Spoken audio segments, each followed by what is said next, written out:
Siyempre naman, hindi naman siguro lahat din sumasakses sa pag-a-apply ng loan. So, meron ba tayong kwento, Sir Chris, ng mga hindi naman sumakses sa pag-a-apply ng loan? Dahil online, mayroong mga namimeke ng mga documents. So, nalalaman din Nalalaman kung fake natin yung yan. mga documents. Di ba, for example, ang mayor's permit, doktor Ini-edit? nila ini-edit.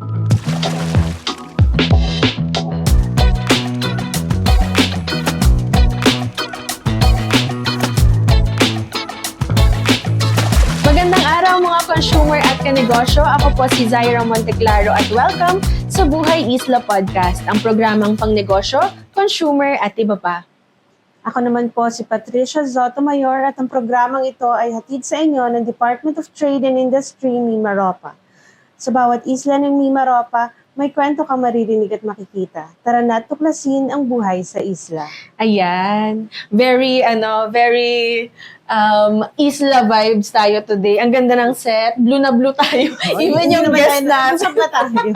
So, very exciting ang episode na to and nandito tayo ulit sa Puerto Princesa City sa Palawan para sa pangalawang episode ng Buhay Isla Podcast. Oo, very very interesting talaga sa akin, Zaira, tong topic na to kasi sobrang nakaka-relate talaga ako. Kasi alam mo naman, as a mom, talagang kami yung may trabaho na mag-budget, sobrang struggle talaga na to make ends meet talaga. So, talagang minsan, mako-consider mo na talaga na mag-apply ng loan. Yan, lalo-lalo na pag sabay-sabay na yung bayarin, yung bills, tapos yung enrollment season pa naman ngayon. True. So, tayo naman as government employee, meron namang mga available na loan program sa atin. Pero minsan iniisip ko talaga, kaya ko bang bayaran to? Hindi ko lang alam kung same din ba siya pag sa mga single ladies na kagaya. Ouch, charing. So, Ay, sorry. as a single lady, same lang din naman ate kasi syempre mag-isa nga ako, no? So yung expenses ko, ako lang din ang nagbabayad for rent, for bills, lalo nga na ngayon, parang nagmahal lahat. No, yung bilihin, pagkain, utilities, lalo na sa atin. Char. Pero, yun, actually, takot akong mangutang ngayon. Tapos, mahilig pa akong, mag-online shopping. So, hindi mo tinatry yung mga... Yung mga sa totoo lang, na-try ko na siya. Pero, ginagamit ko siya kapag alam kong may, alam mo yun, may kaya kong bayaran. Kasi nakakatakot parang feeling ko, baka mahuli ba ako pag di ako nakabayad on time. Mga Minsan ganun. kasi iniisip nila, pag hindi ka nakabayad, makulong ka. Oo, te. Tapos yung mga tumatawag sa office. So, kinakabahan ako sa mga ganun. So, ayun. Pero depende naman siguro yan dun sa purpose mo din ng pangungutang. Hindi naman lahat ng pangungutang masama or hindi makakabuti sa atin. Sa bagay, kasi syempre kung kunwari business owner ako, kung uutang naman ako para sa ikakaganda ng business ko, why not, di ba? Oo, kasi may iba't ibang reasons naman kung bakit umuutang yung mga entrepreneurs natin. Minsan, meron silang malaking contract na kailangan nilang i-finance. Siyempre, i-grab nila yung opportunity na yon para sa ikagaganda rin naman yun ng business nila. Or minsan naman, bibili sila ng equipment para ma-improve yung productivity nila. Yes. Or as simple as gusto nilang mag-expand yung business nila. Yes, and alam na alam ng guest natin for today yung topic na yan dahil pag-uusapan natin ang iba't ibang tulong pinansyal para sa ating maliliit na negosyo. At tama ka dyan, Zaira, kasi makakasama natin ngayon ang Chief Accounts Management Specialist ng SB Corp or ng Small Business Corporation, si Mr. Marcelino Dile. Welcome sa Buhay Isla Podcast, Sir Chris. Hello, good morning sa inyo, Isya and Ansay. Welcome sa aming isla ng Palawan. So, Sir Chris, na-mention ko kanina yung mga iba't ibang reasons kung bakit nag-avail ng loan sa mga entrepreneurs natin sa Small Business Corporation. So, ano po ba yung mga common na reasons bakit nanghihiram yung mga entrepreneurs natin sa SB Corp? Common reason, una-una, kapag may opportunity na dumating sa kanilang negosyo na mapalago nila yung kanilang mga negosyo nila. For example, kung yung kanyang negosyo ay trucking, then may nakuha siyang contract, kulang yung kanyang unit, so bibilisan ng truck. So, tama pala talaga na para sa ikagaganda naman talaga. Yes. So basta nandun yung opportunity at saka lalago yung pera na utangin ay pampalago doon sa kanyang negosyo. Then, mayroon din naman na working capital. Mm. Working capital, for example, yung dahil, kunyari, dito sa amin sa Palawan, nasa isla kami, Mm-mm. na pag ang negosyo mo, hardware, for example, or mga construction materials, yung suppliers mo coming from Manila, especially sa mga hardware, para mas makamura ka. Then, kailangan mo ng malaking inventory, build up ka ng inventory, kasi yung ordering, yung purchase from Manila ay takes time bago dumating. So, kailangan mayroon kang inventory dito. So, ipipinance mo ang working capital mo para to build up yung inventory. Dahil kung may buyer ka na maramihan dito, hindi ka basta-basta makakamili ng iyong Especially supplies. kasi Dahil talagang isla-isla tayo. So, Oo. mas maganda po kung So, may mga mga- inventory na. 2 weeks bago dumating yung mga produkto nila na Oo. pang- Alam mo, Maganda Sai, tama din yan kasi pag nagmo-monitor din kami ng mga hardware, madalas talagang tinatanong kung meron nga daw bang Enough pautang na si DTI. So, sinasabi talaga namin yun na si SB Corp nag-o-offer talaga siya ng mga loan program sa mga businesses. Tsaka nabanggit kanina ni Sir, 'di ba, na parang yun nga nag-aano ng supplies dito kasi mahirap nga yung pagpapadala ng mga supplies dito sa Manila. And maganda din nga yun kasi kagaya ng mga calamities na nangyari dito sa Palawan, no. Kung walang mga supplies yung ating mga negosyo dito, kawawa din yung mga tao talaga. Saka, yun, kung konti yung supplies, mas tataas yung Yung presyo presyo. niya. Oo. Tama. Mas maganda rin talaga. Kasama rin po yung yung sa working capital. Kunyari, yung negosyo mo ay nagsusupply ka sa government. Alam natin, pag nagsupply tayo ng government ay utang. So ng kapag mga- ganyan ba, Sir Chris, kailangan ipakita nila na may contract sila, may meron silang upcoming na yung contract. mga listahan ng kanilang mga ongoing projects at saka yung collectibles. Wow. Kaya mo kailangan ng working capital kasi yung pera mo na-stock doon sa accounts receivable from customers. Hindi mo naman pwedeng pilitin yung mga customers mo na bayaran ka kaagad kasi naka-terms.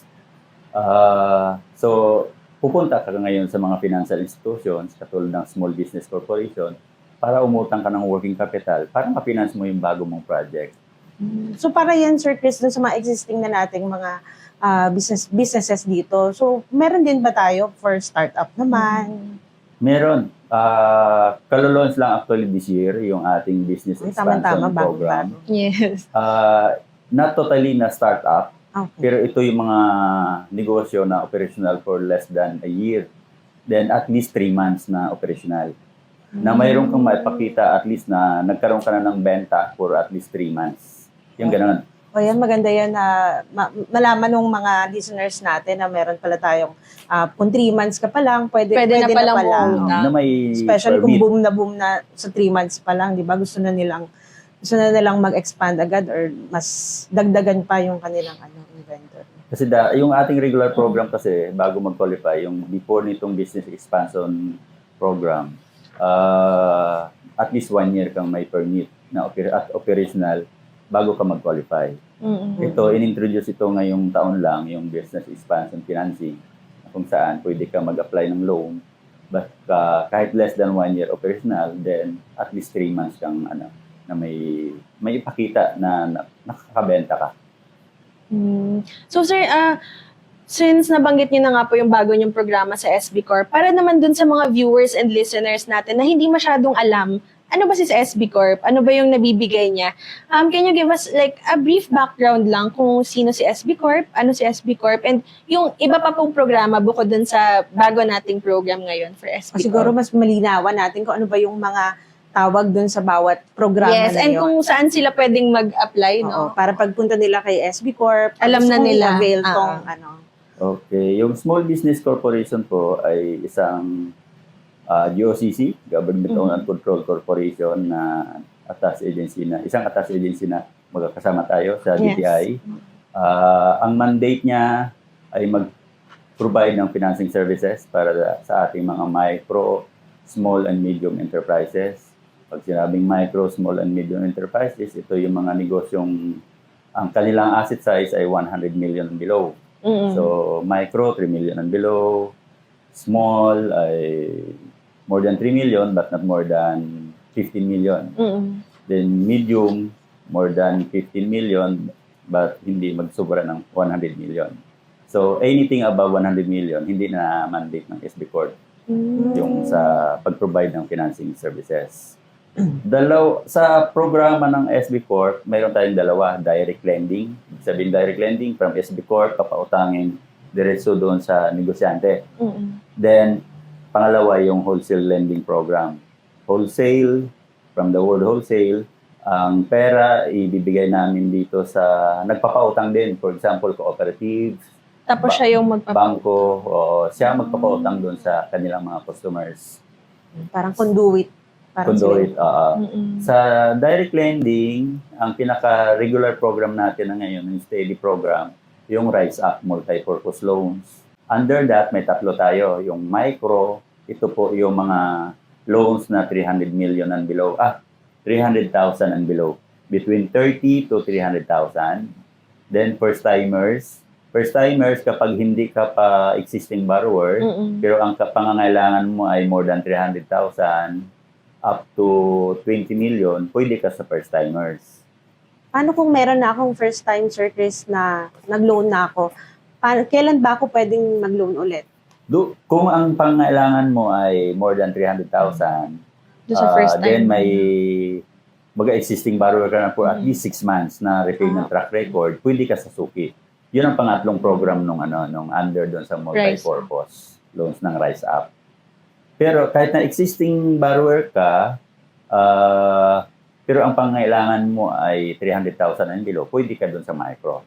Ang micro, nagkikater po yan sa mga existing at saka first-timer borrower, basta ang kanyang pangangailangan na 300,000 and below. Ang below.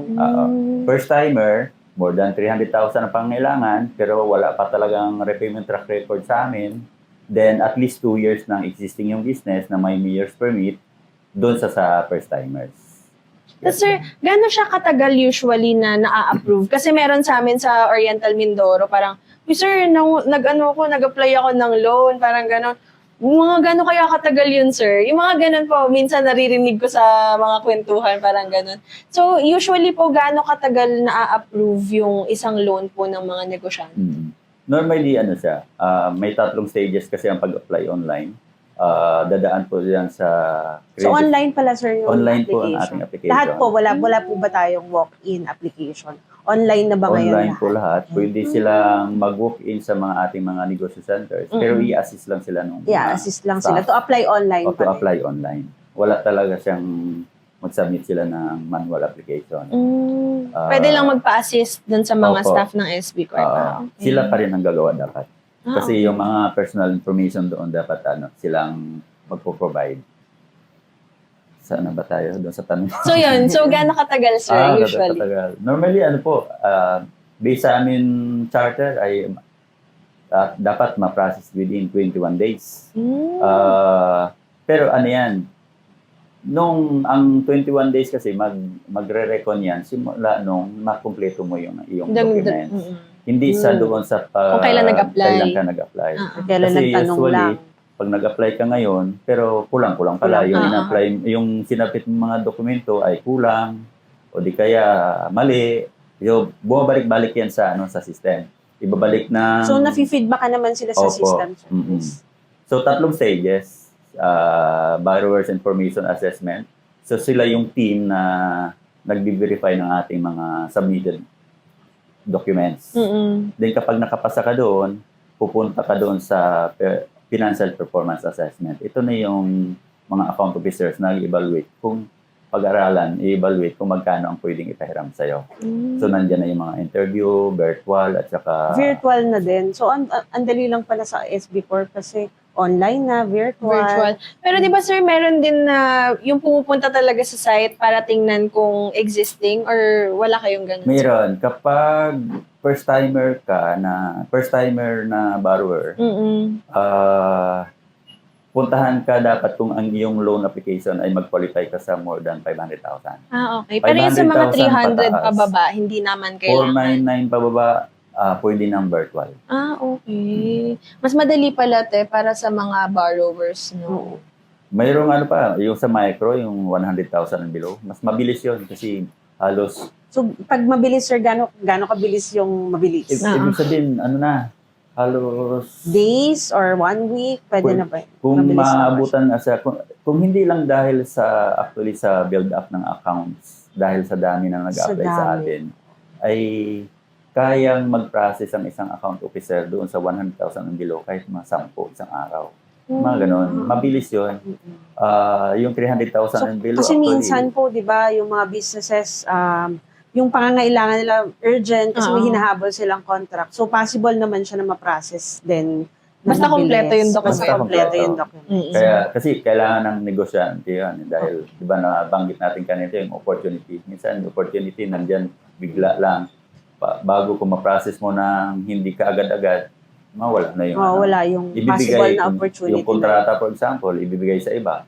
Dahil siya ang nakapag-provide ng financial na kailangan ng ating supplier, ng buyer.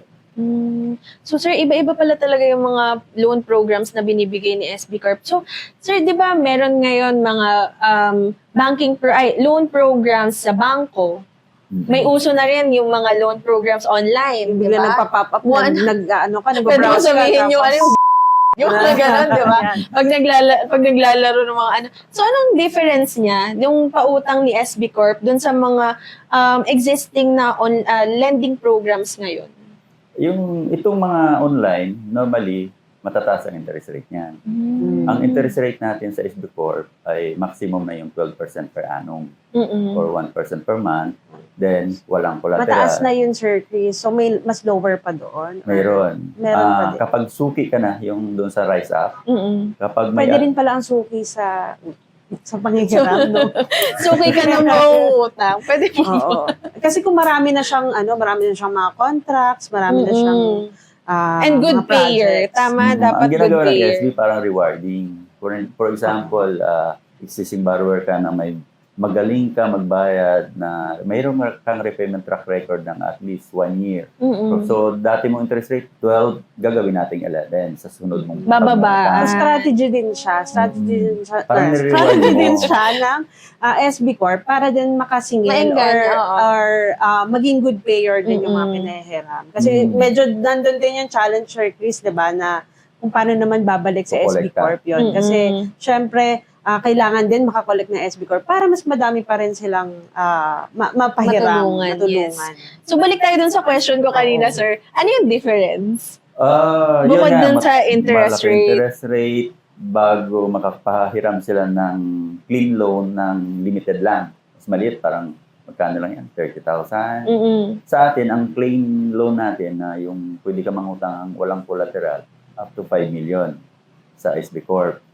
Kung first-timer ka, up to 3 million. Pero kung suki ka na, up to 5 million, walang collateral yun. Walang collateral. O saan ka makakita ng private financial institutions na nagpapautang sa iyo ng 5 million Tas na walang walang collateral, collateral oo. bago ang interest rate mo, for example, dahil suki ka na ng matagal na panahon, at least 4 years ka na may repayment track record, 8% per annum na lang ang interest rate mo. Grabe. Pero per bago mo annum. marating yun, ibig sabihin, ka ng credibility mo, yung pagbabayad. Yung magaling ka Ganda magbayad. yung track Pinatunayan mo sa character amin loan na na magaling lang ka siya, magbayad. oo. Yung gano'n. So, kaya pala kanina na-mention ni Sir Chris na madami, minsan nagpa-pile up na yung mga application. Oo. So, curious lang ako, Sir Chris, gano'n na kaya kadami yung mga na-approve nating loans dito sa Palawan? Dito sa Palawan, more than 390 million yung ating total loans portfolio as of today.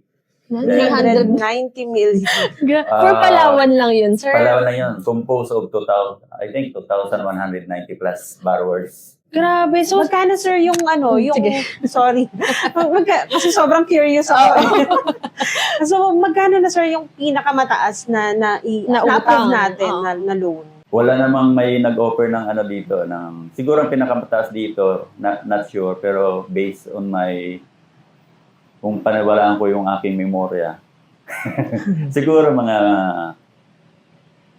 3 million. So, sir, sa dami nung na-approve na loan na yun, paano nyo sila na-monitor? Kasi parang ang hirap nun ma-monitor. Siyempre, 2,000? oo, parang paano nyo Loans, natatrack approved yung loans mga na yun, 390 million Oo, sasabay pa yung ang dami din nag-a-apply pa. Oo, Mga- paano nyo na-monitor po yun? Kasi syempre, importante na hindi lang yung pagbabayad yung na-monitor ninyo, di ba? okay din na malaman nyo kung okay pa ba yung business, nangungutang ba talaga sila kasi operating pa yung business nila. Baka mamaya, good payer siya nung una, tapos Wala na. wala na Oo. pala siya nung ano. Paano nyo siya monitor, sir, sa dami ng... Yung monitoring actually isa sa mga challenges Oh. na para sa SB Corp dahil kulang kami sa tao. For example, tingnan mo yung Palawan.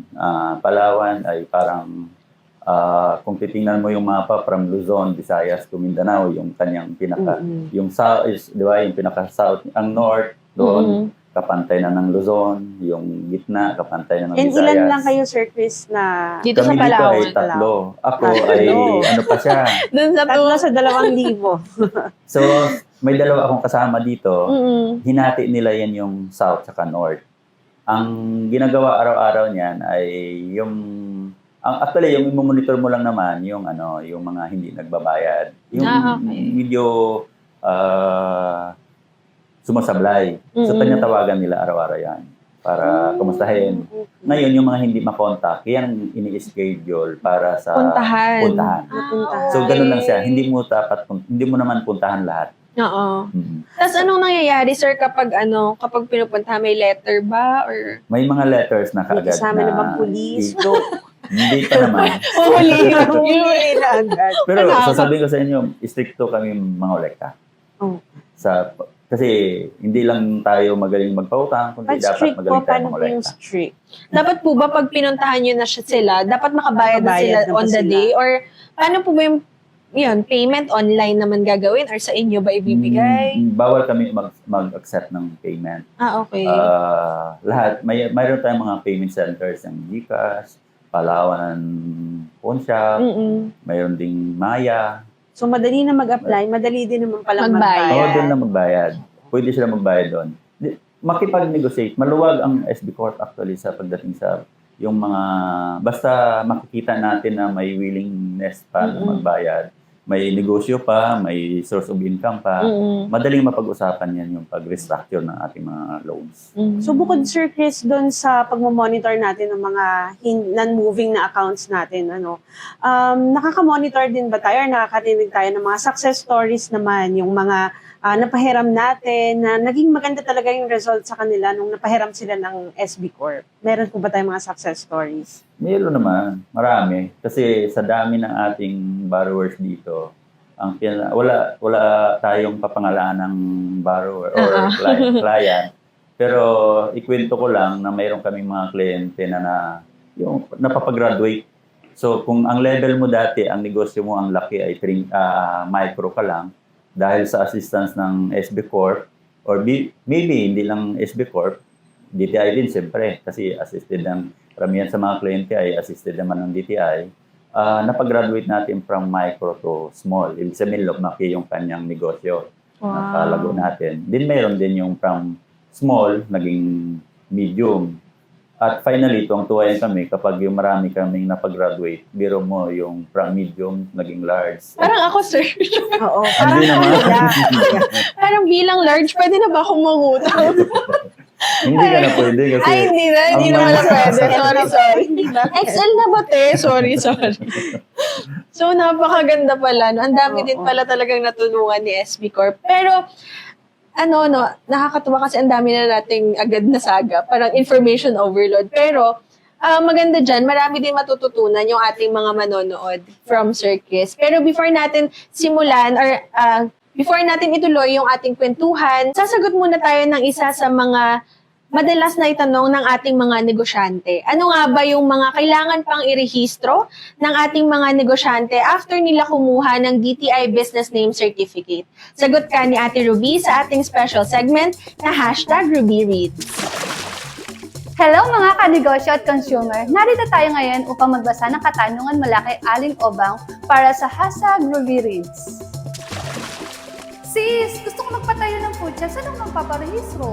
Kung plano niyo magtayo ng food shop saan man sa Pilipinas, magparehistro muna kayo sa DTI kung kayo ay sole proprietorship, SEC kung kayo ay partnership, corporation, at CDA kung kayo ay cooperative. Pagkatapos, maaari na kayong dumiretso sa munisipyo para sa business permit. Ang BPLO na magbibigay ng list ng requirements para dito. So, ang bongga nung sumakses talaga from medium to large. Micro to small, Yan, small to medium, medium to large. To XL. Meron po bang to XL?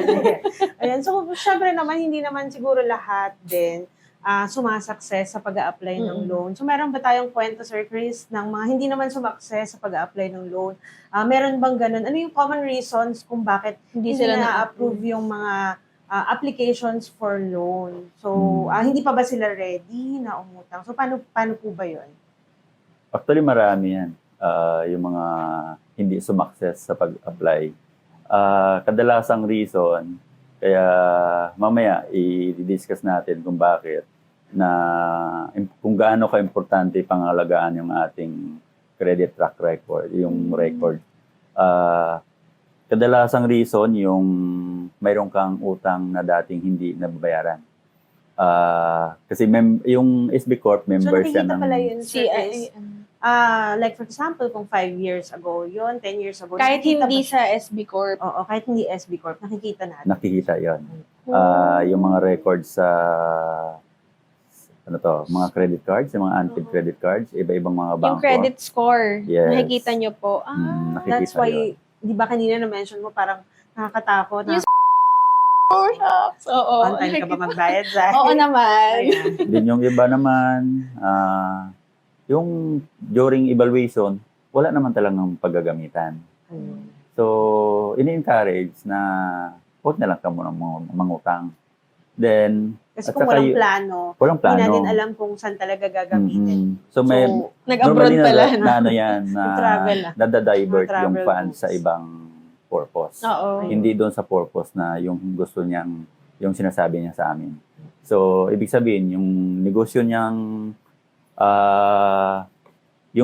ina-apply, wala talagang pangailangan. So, maaari niyang gamitin yan sa Kasi iba. very clear naman, small business corporation. So, talagang for business Small talaga, business. business loans talaga yung binibigay. Yes. At saka dapat maging transparent ka doon sa yung gusto mong, yung pangungutang mo, kung saan mo gagamitin. Kasi kapag nagkaroon ng hint yung account officer na medyo hindi mo gamitin sa tamang purpose, may reason sa to disapprove. Yan, sa yon. Yung iba, kulang sa documentation.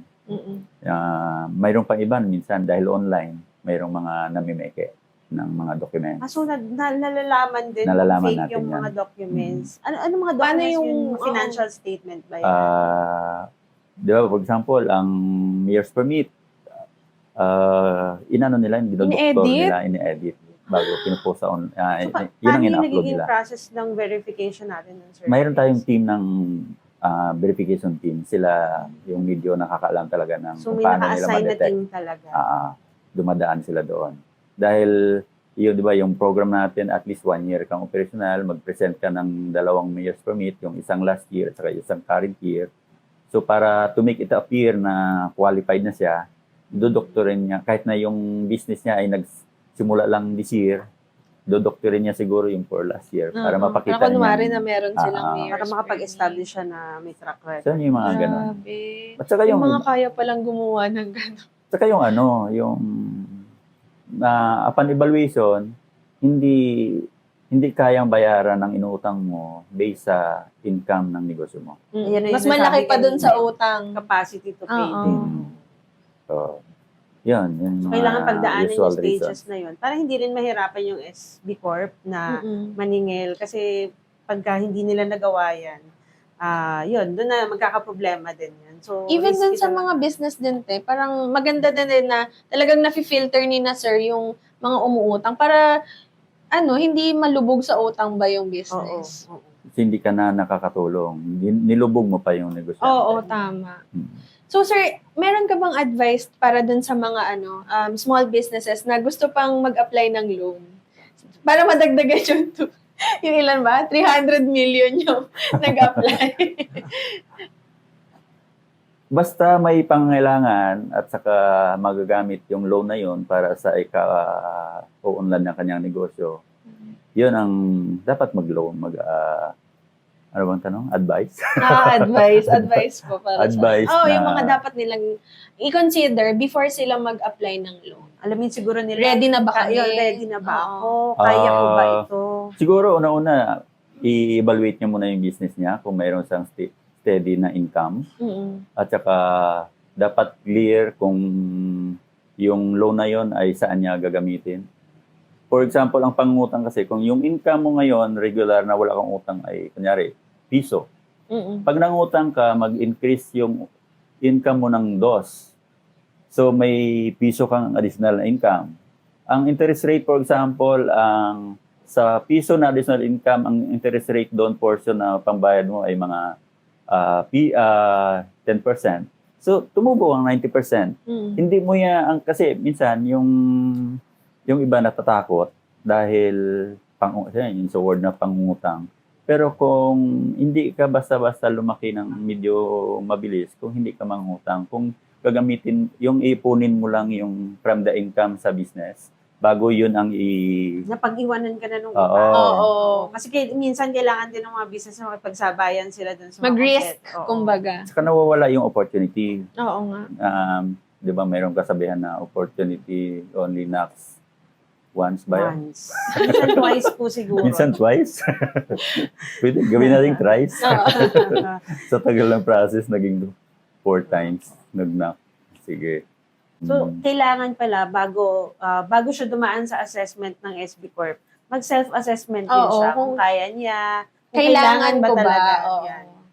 At saka yung kunyari yung income niya ay 10,000. Normally dapat i-compute mo yung pambayad mo sa pautang. From your income, dapat hindi sobra ng 36%.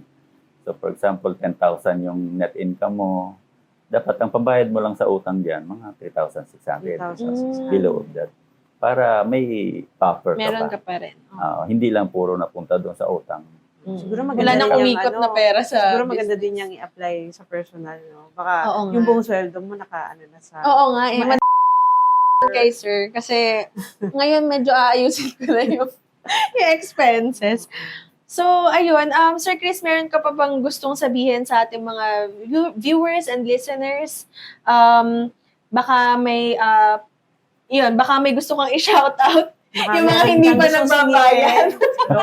Joke lang. Pero May baka mention. paano kayo ma-reach ng ating mga borrowers? Meron po ba kayong Facebook account or mobile number na pwede nilang makontak? Sa Facebook, mayroong official page yung Small Business Corporation. Yun, yung buong word lang na yun, Small Business Corporation, Okay. yan yung pinaka-FB page niya. Mm. Then Nationwide na po yun, sir. Opo.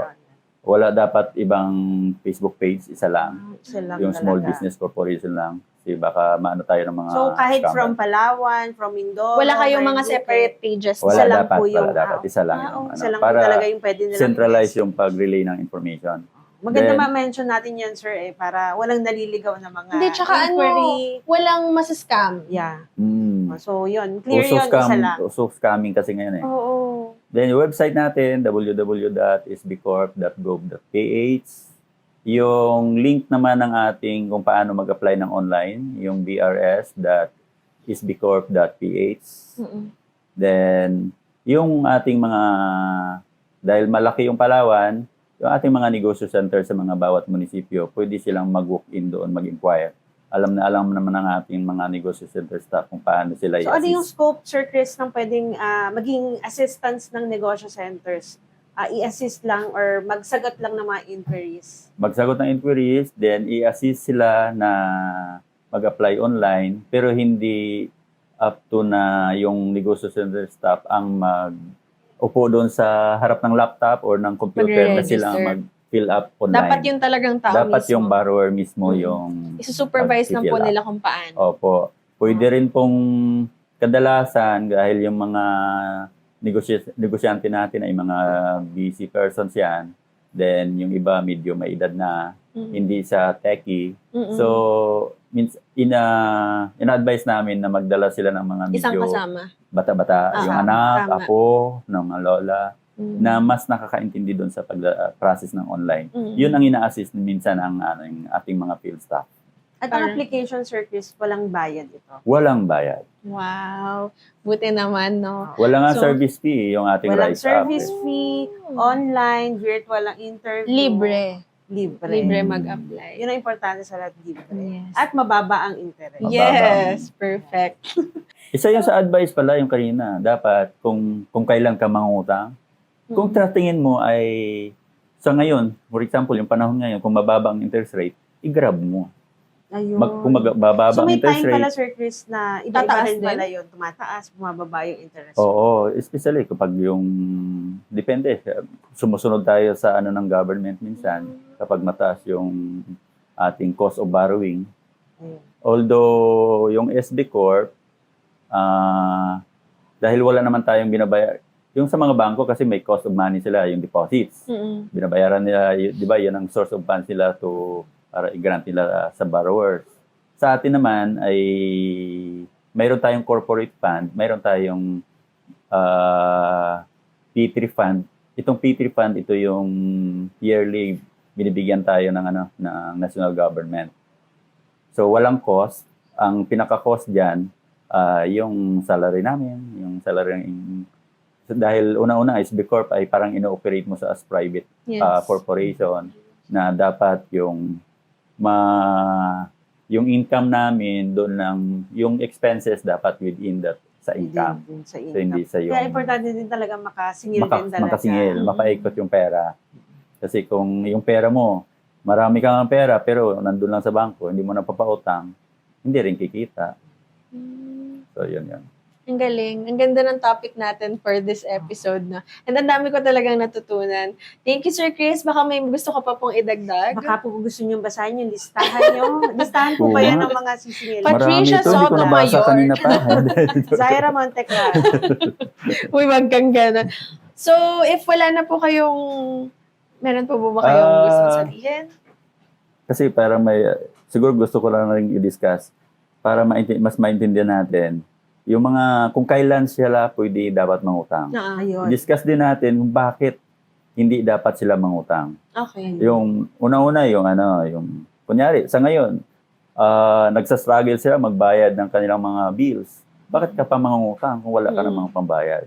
Ibig sabihin, hindi ka sure kung saan manggagaling yung pambayad doon sa utangin mo. So dapat, huwag ka munang mangutang. Yung mangungutang ka kasi pambabayad mo rin ng utang. Oo, parang ang hirap na, no? Mm. Hindi ka na nakawala sa utang. Yung, mayroon namang, kunyari, from lender A, may utang ka doon, then si SB Corp, pwede mong bayaran mas mababa ang interest rate, i-take out mo siya. Yun, Ay. pwede yun. Mga ganun. Kasi So may mga ganun instance, may Mayroong mga ganun ganun. applications tayo. mayroong ganun. So dapat pag-aralan pala na sa KSB Corp, mas mababa yung interest. I-weigh din nila Oo. kung saan talaga nila mas okay, kung saan mas okay mag-loan para sa business. Kung doon sa mabilis umutang pero malaki yung interest, or dito kay SB Corp na medyo may mga documentary Pagdadaanan. requirements pero at least mababa naman yung interest and sure na hindi sila malulubog talaga. Yung SB Corp kasi, dahil siyempre government funds tayo, ini-evaluate yung ating mga yung mga loan borrowers. Dahil hindi ka naman basta-basta lang ibigay yung pera na hindi mo sure na makakabayad yung kliyente. So, yun, ganun. Grabe. Ayun. Ang dami ko natutunan, Oo. ate. Parang, bukas financially, na ako, responsible. Ganun na. Kunin kitang speaker. Ay, ganun. Ayan. May gusto ka pa po bang idagdag? For the final For the final answer. final message. Ayun, maraming salamat sa inyong Ayan. dalawa sa pag-imbita sa SB Corp at maipaliwanag yung kanyang mga different programs para sa ating mga MSMEs. Yes. And hopefully, madami talagang natutunan yung ating mga viewers and listeners. Kahit ako diba tayo, ang dami din namin pong natutunan. And thank you very much again, Sir Chris, para sa inyong oras. Salamat po sa inyong pakikinig at panonood. Nawa po ay marami kayong natutunan at nakuhang impormasyon para sa inyong negosyo o bilang isang consumer. Magsama-sama po tayong muli sa susunod na episode ng Buhay Isla Podcast. Ang Department of Trade and Industry Mimaropa ay nasa social media. I-follow po ang official Facebook pages ng DTI Mimaropa at ng DTI Philippines. Sundan kami sa Instagram sa dti.mimaropa. Bisitahin ang aming website sa www.dti.gov.ph o makipag-ugnayan sa amin sa telepono bilang 0288901712 o email address sa r04b@dti.gov.ph. Mag-subscribe din sa official na YouTube channel ng DTI Philippines at sa official Spotify channel ng Buhay Isla Podcast. Muli sa ngalan ng aming Regional Director Amor Mio, CJS Benter, at ng buong Department of Trade and Industry, Mimaropa, ako po si Patricia Sotomayor kasama si Zaira Monteclaro para sa Buhay Isla Podcast. Sa bawat isla ng Mimaropa, may kwento kang maririnig at makikita. Tara na tuklasin ang buhay sa isla.